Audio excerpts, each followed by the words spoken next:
Pueden tomar sus asientos, queridos hermanos. Damos gracias al Señor. Damos gracias porque pude conocer esta mañana a nuestra hermana Antonia. Orábamos por ella porque estuvo internada con neumonía. El viernes le dieron el alta.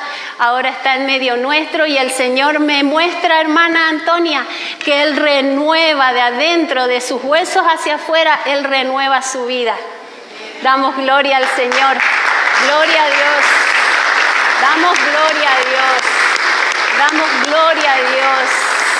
Damos gloria a Dios. Él quiere moverse en medio nuestro. Él quiere que le conozcas. Él quiere que le busques. Y yo le puse a la palabra que vamos a compartir en esta mañana: ¿cómo está tu jardín? ¿Cómo está tu jardín? Y en la era de la imagen, vivimos en la era de la superficialidad. El jardín nos muestra lo que hicimos o lo que no hicimos. Si tenemos un buen césped, cortadito, prolijo, flores, nos muestra lo que estuvimos haciendo. Pero también muestra lo que no estuvimos haciendo. Y eso ocurre también con el perdón o con la falta de perdón.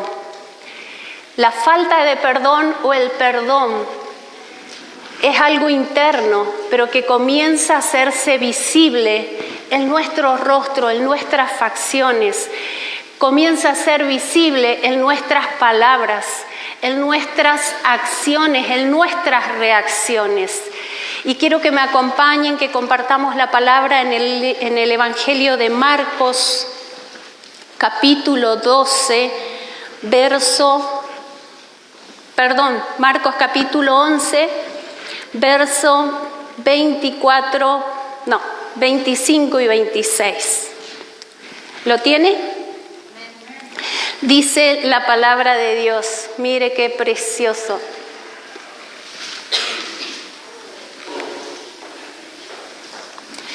Dice: y cuando estéis orando, perdonad si tenéis algo contra alguno, para que también vuestro Padre que está en los cielos os perdone a vosotros vuestras ofensas. Porque si vosotros no perdonáis, tampoco vuestro Padre que está en los cielos os perdonará vuestras ofensas. Fíjese que meditaba ayer que el Padre Nuestro, son los dos últimos versículos del Padre Nuestro, es la oración conocida en todos los tiempos. Es la oración que el Señor Jesús le enseñó a sus discípulos y a partir de ese momento, a partir de ese momento, todas las generaciones comenzaron a hacer esta oración. Otros a rezarla. Otros las tienen pegada en su pared o abierta en la Biblia en su casa, pero es la oración menos creída. Quizás la oración más hecha, pero la oración menos vivida. ¿Cómo sabemos eso? Por cómo actuamos a la hora que tenemos dificultades. ¿Escuchó usted alguna vez? No, eso que hizo no tiene perdón de Dios. ¿Lo escuchó? Y la palabra que dice que hay una sola cosa que no tiene perdón de Dios. ¿Cuál es? ¿Cuál? Ofender al Espíritu Santo. El resto, si la persona se arrepiente, Dios lo perdona y nos manda a nosotros también a perdonar.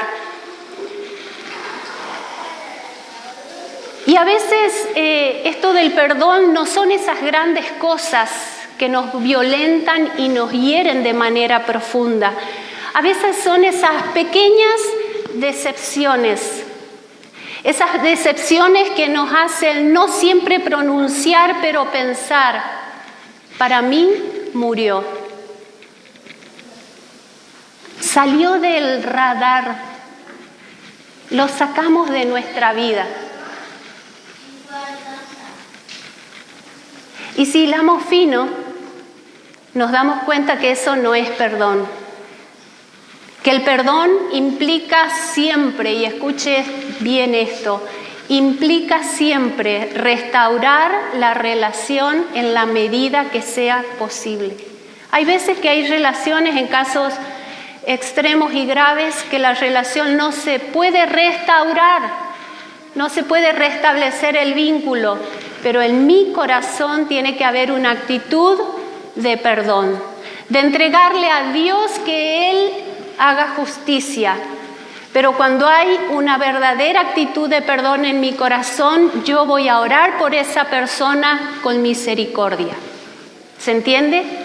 Voy a acercarme al trono de la gracia con misericordia. Y este estilo de vida que está divorciado de nuestra relación con Dios, de decir que creo algo, pero vivir de otra manera, es lo que nos impide muchas veces creerle a la palabra y creerle a Dios. Cuando empezamos a adentrarnos en la palabra, cuando empezamos a vivir de acuerdo a la palabra, empiezo a sacar de mi vieja vida todos esos argumentos, todas esas creencias que antes me sostenían, pero que ahora a la luz de la palabra no me ayudan a vivir en el nuevo hombre que Dios nos hizo. Revestidos de Cristo, dice su palabra. Ser cristiano no es solo venir a una iglesia. Ser cristiano significa que asumo el compromiso de vivir de acuerdo a lo que Cristo determinó para nuestras vidas. Esta mañana, mientras conducía, el Espíritu Santo me recordó Colosenses, creo que es 2:10, que dice: en Cristo estamos completos. En Cristo estamos completos. Y yo pensaba, Andrea, ¿qué te falta? Si lo tenés a Cristo.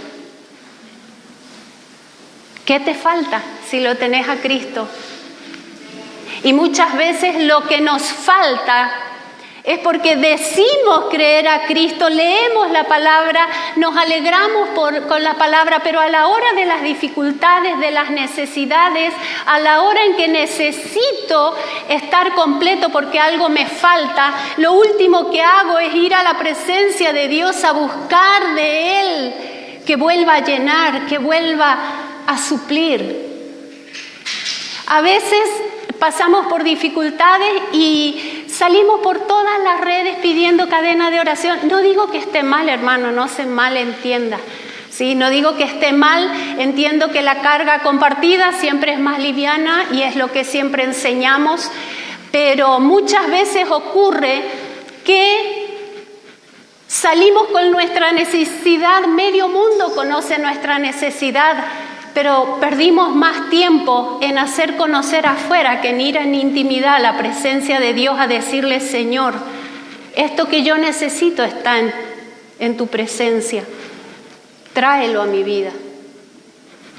Entonces vivimos como Esaú, cambiando nuestra primogenitura, cambiando nuestro lugar celestial al lado de Cristo por un plato de lentejas, por buscar lo poco que los demás me pueden dar, porque nunca los demás te van a dar lo que Dios te puede dar. Lo que Dios tiene para vos, nadie aquí abajo te lo puede dar.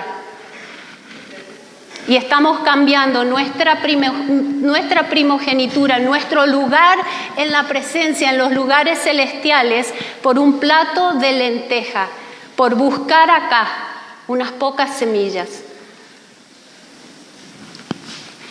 Es cierto que no es fácil perdonar a quien nos ha lastimado profundamente, a quien nos ha fallado, y a veces, como decía al principio, no son esas grandes cosas, a veces son esas pequeñas decepciones, ¿sí? Yo recuerdo cuando conocí a Cristo, empecé a pedirle al Espíritu Santo que me haga recordar a quién tenía que perdonar, a quién le borré, porque yo no sé cómo era usted, pero yo me acuerdo de adolescente que cuando alguien me ofendía, me maltrataba, yo imaginaba una goma grandota y lo borraba de mi vida.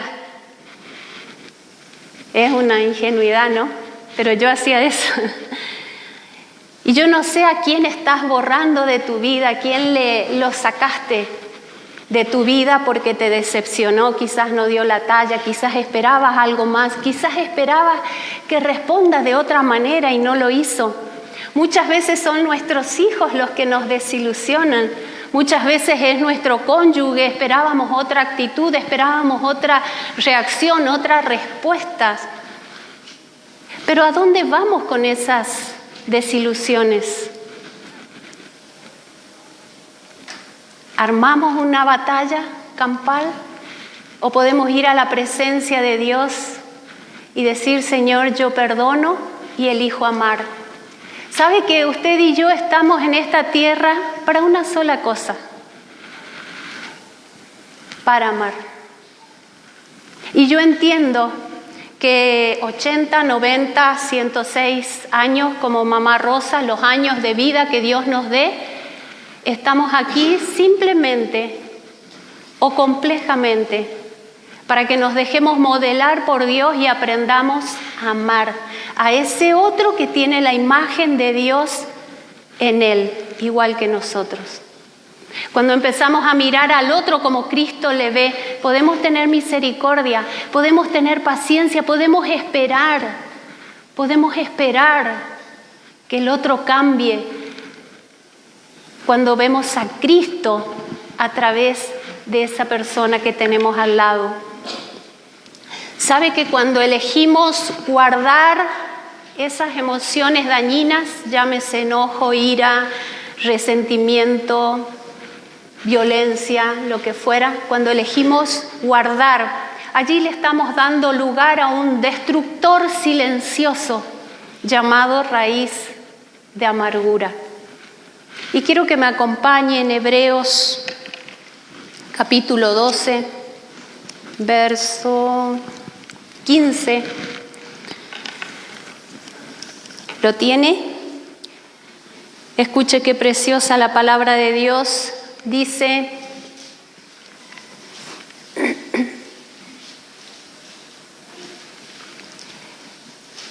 Hebreos capítulo 12, verso 15 dice, mirad bien,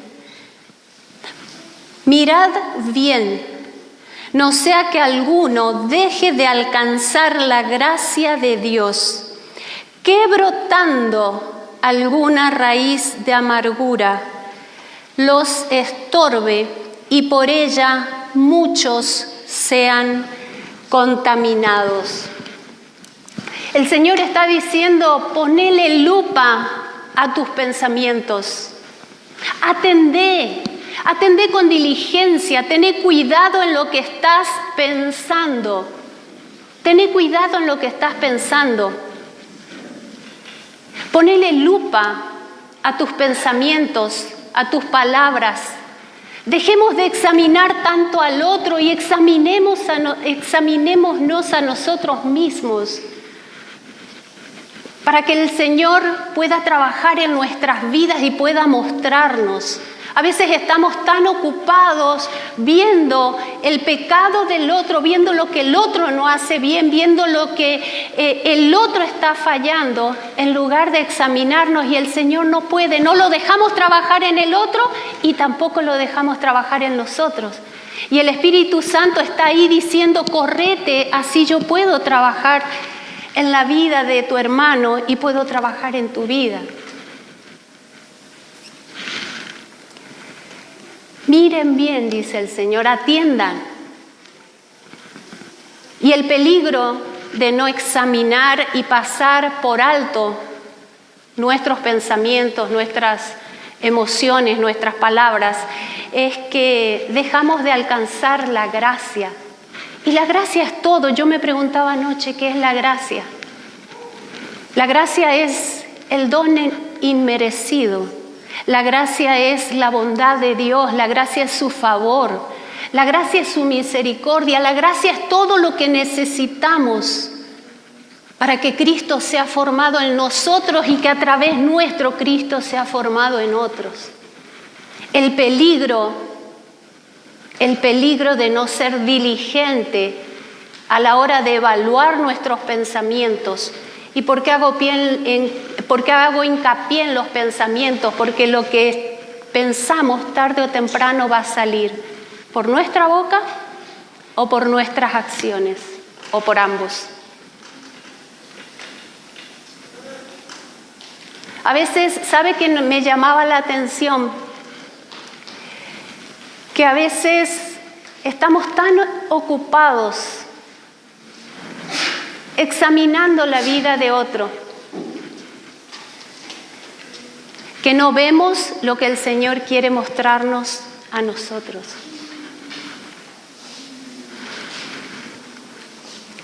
El Señor dice en Efesios 4:26, dice: airaos, pero no pequéis, no se ponga el sol sobre vuestro enojo. Podemos enojarnos, pero el Señor le pone límite a nuestro enojo.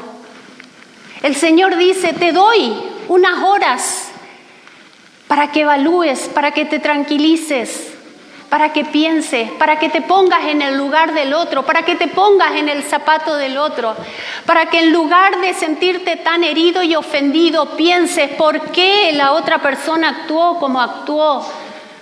¿Qué problema tiene para responder como está respondiendo? Te doy unas horas, dice, que no se ponga el sol sobre tu enojo. Y el enojo no resuelto alimenta la amargura y la hace crecer. ¿Usted identifica la amargura en el rostro? La amargura se nota en el rostro. La amargura se marca en nuestras facciones. La amargura sale a través de nuestras palabras.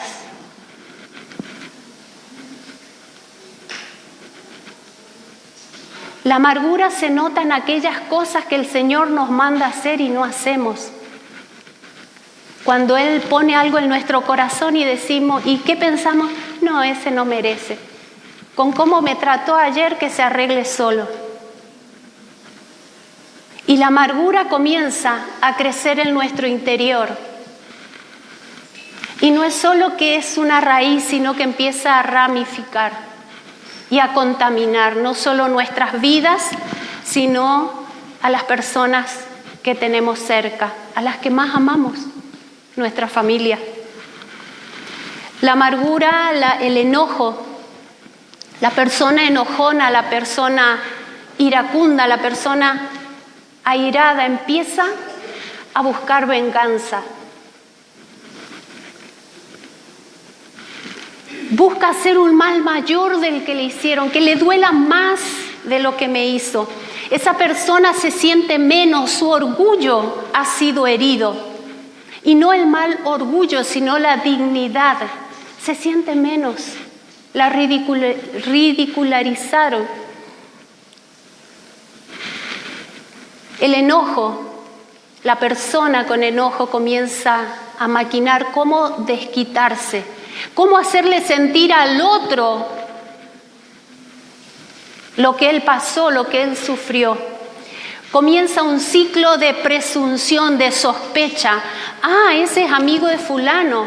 Entonces comienzo a hacer la cruz. Ah, es de tal familia. Comienzo a hacer la cruz y comienza ese círculo. Sospecha, temor, ansiedad. Sospecha, temor, ansiedad. Y usted sabe cómo continúa la historia. Y esto no se queda ahí, porque lo que hay en nuestro corazón, decíamos al principio, siempre se va a manifestar físicamente. Nuestro cuerpo comienza a enfermarse. El rencor, el enojo, la ira, que no se trata, que no se le pone límite, contamina nuestra vida, pero también contamina a los que tenemos cerca. ¿Escuchó usted alguna vez?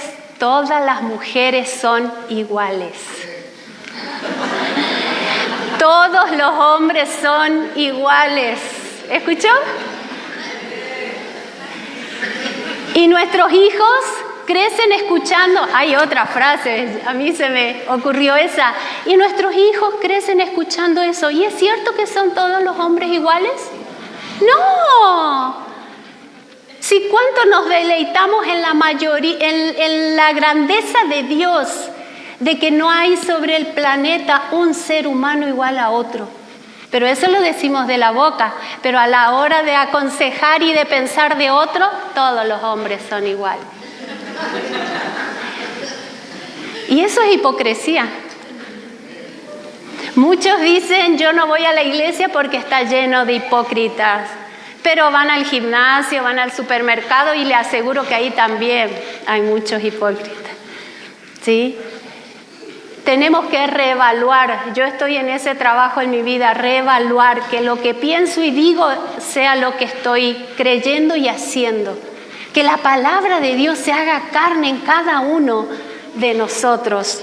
La raíz de amargura, el enojo, endurece tu corazón, ya no te importa ni siquiera Dios, porque no querés ni ir a orar, ni tenés interés en leer la palabra. Porque tu corazón, en lugar de estar lleno del Espíritu Santo, que alguna vez te habitó, ahora está lleno de amargura, de dolor, de enojo, de ira, de impotencia, de frustración. Ya no nos importan nuestros seres queridos, porque como no nos cuidamos a nosotros, ¿cómo nos puede importar el que está al lado? Yo te amo, pero vivo de cualquier manera, hasta que estás tan estresado que te da una ACV. ¿Cuánto amás a los que tenés al lado? ¿Amamos realmente a nuestra familia?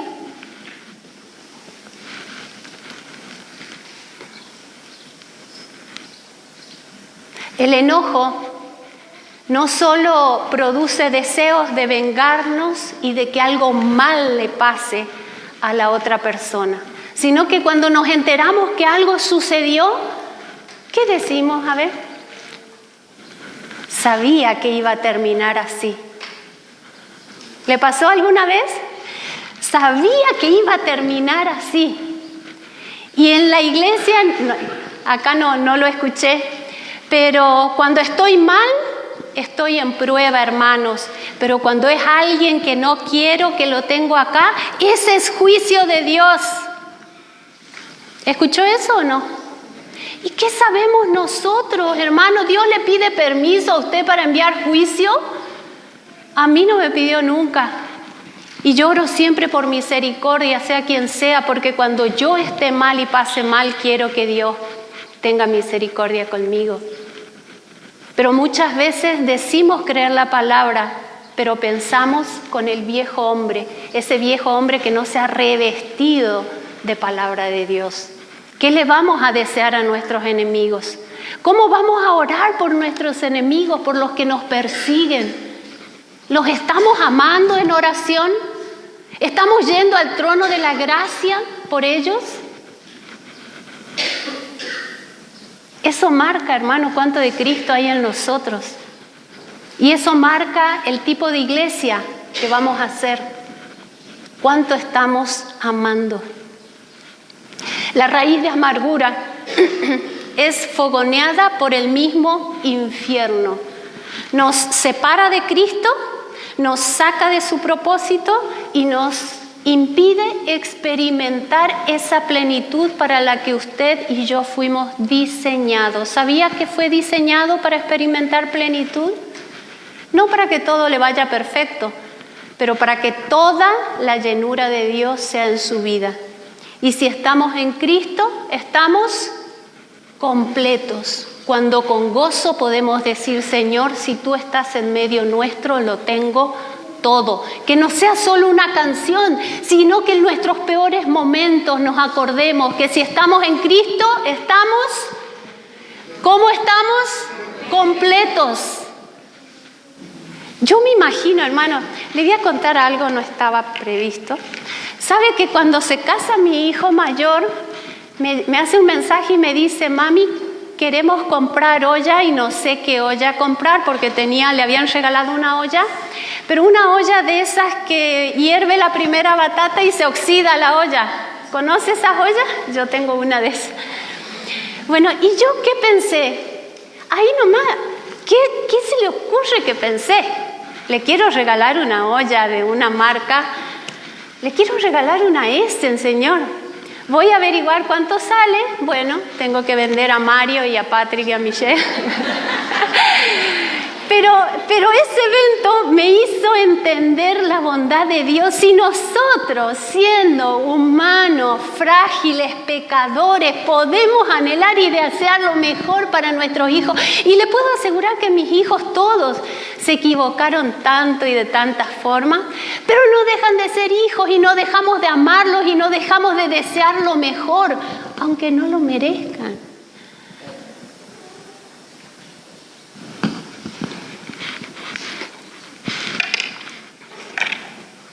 ¿Qué pasó acá?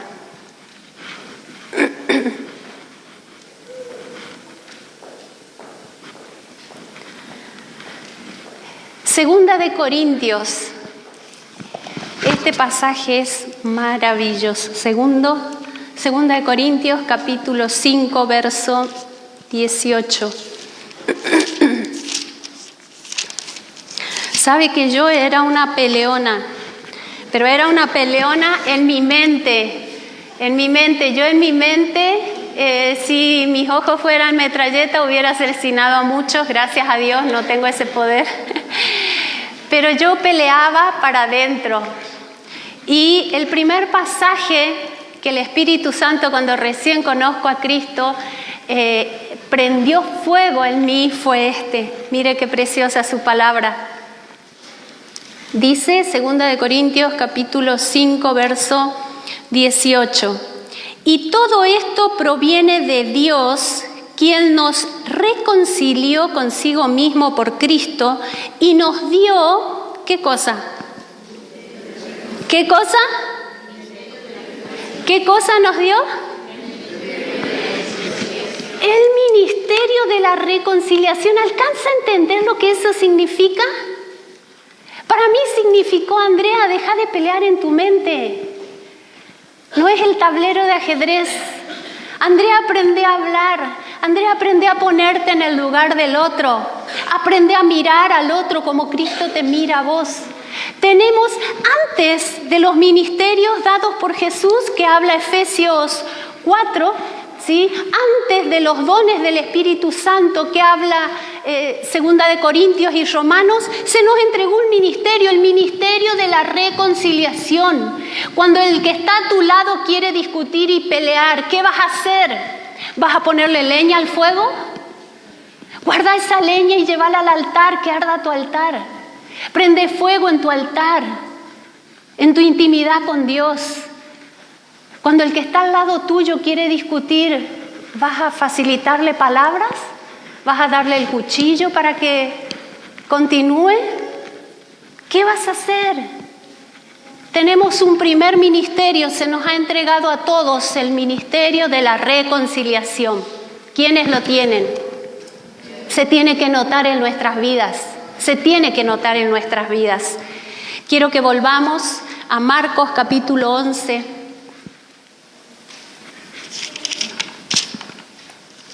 ¿Dónde estás, Marcos? Marcos capítulo 11, verso 25 y 26. Dice, y cuando estéis orando, ¿qué dice? Perdonad si tenéis algo contra alguno, para que también vuestro Padre que está en los cielos os perdone a vosotros vuestras ofensas. Porque si vosotros no perdonáis, ¿qué pasa? ¿Qué pasa si no perdonamos? Dios no nos perdona. ¿Quiénes le piden perdón a Dios todos los días y a cada rato? Dice, si vos no perdonás al que tenés al lado, si seguís con eso ahí guardado, con ese enojo, y que muchas veces no le contamos a nadie, ¿sí? Un disgusto, no vamos a ir a cosas tremendas, un pequeño disgusto, un cruce de palabras, una mirada que no nos gustó. Si seguís con eso y seguís mirando al otro a través de eso que tenés atragantado ahí,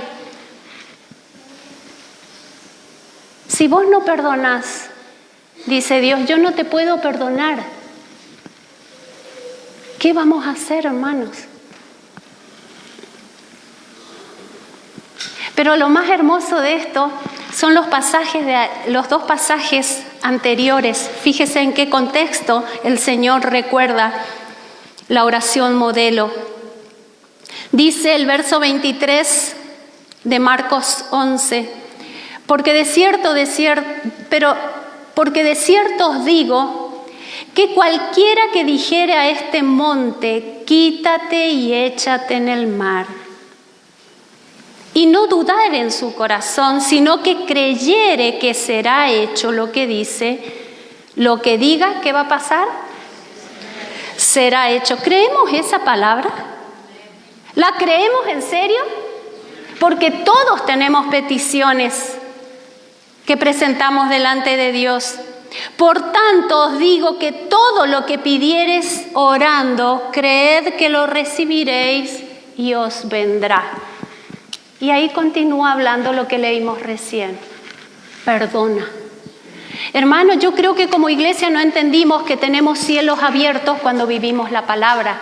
Como iglesia no entendimos que tenemos cielos abiertos cuando vivimos en perdón. Como iglesia no entendimos que tenemos cielos abiertos cuando la vida indestructible de Cristo es vivida en cada uno de nosotros.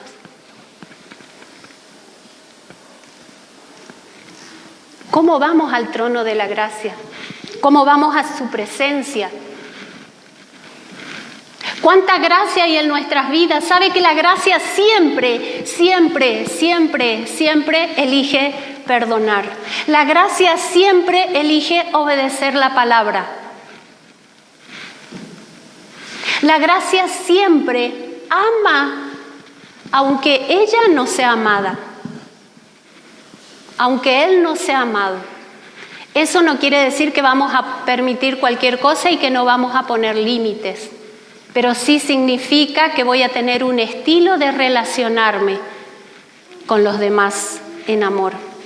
La gracia elige ser justo, aunque a ellos le hayan hecho injusticia. La gracia elige siempre ser amable, aunque no haya sido bien tratado. La gracia elige dar siempre lo mejor. La gracia elige vivir en una cultura de honra porque entiende que en el otro está la imagen de Cristo, aunque no le conozca. La gracia toma decisiones y la gracia se muestra en cómo pienso, en cómo hablo, en cómo actúo, en cómo reacciono.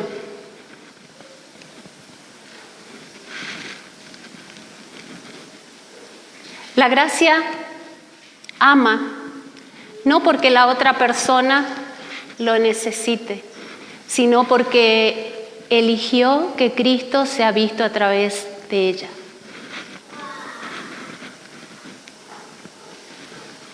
Porque hizo lo que dice la palabra, lo que dijo nuestra hermana Marcela, morir a nosotros mismos.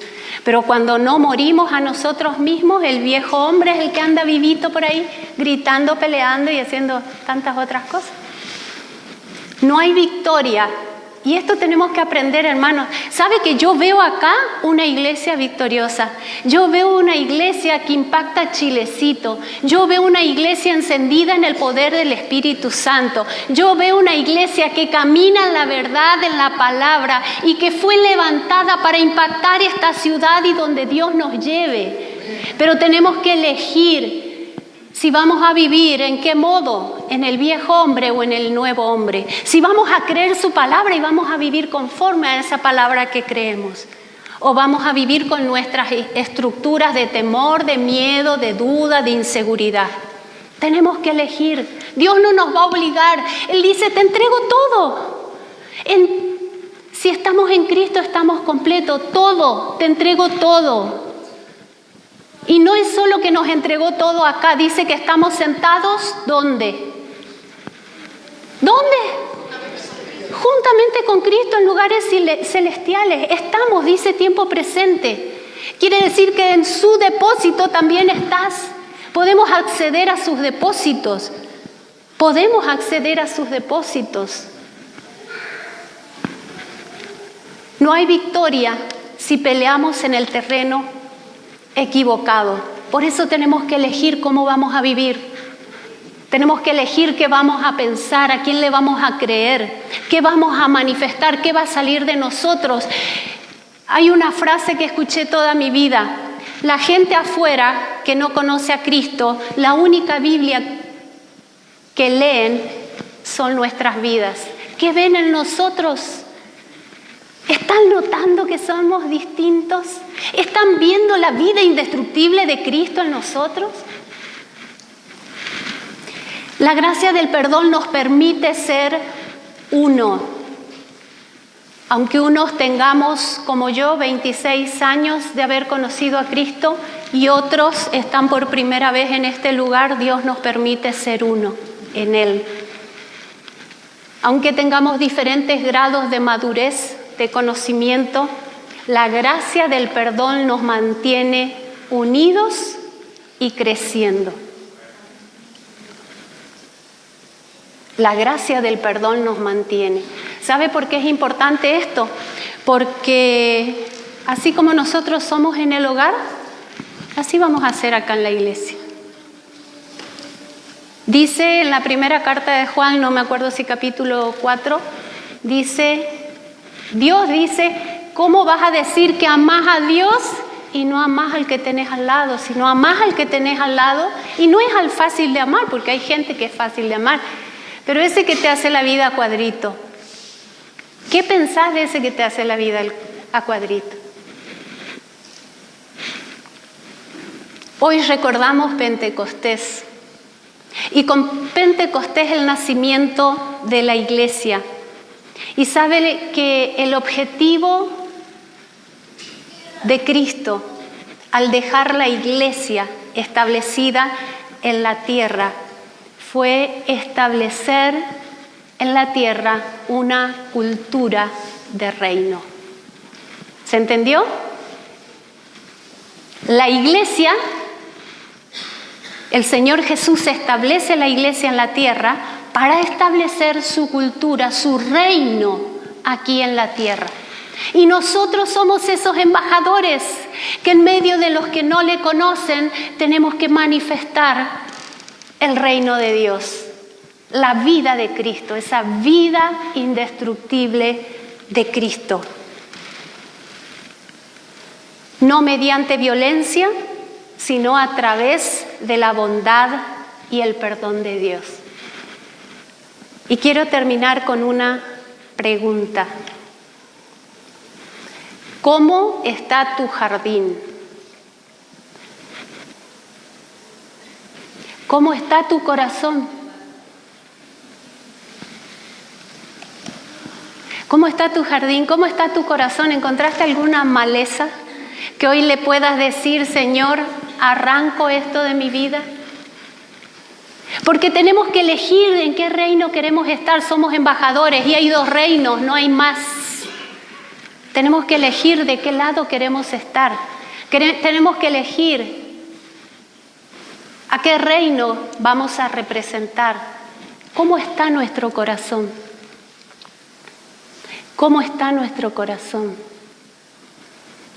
Si el Señor te mostró que hay algo que hoy tiene que ser quitado y quieres pasar, el altar está abierto para que le digamos, Señor, ya no quiero más esta basura. Señor, te entrego toda falta de perdón, te entrego todo enojo. Señor, te entrego todo disgusto, te entrego esto que me estorba, esto que me está enfermando, te entrego, Señor.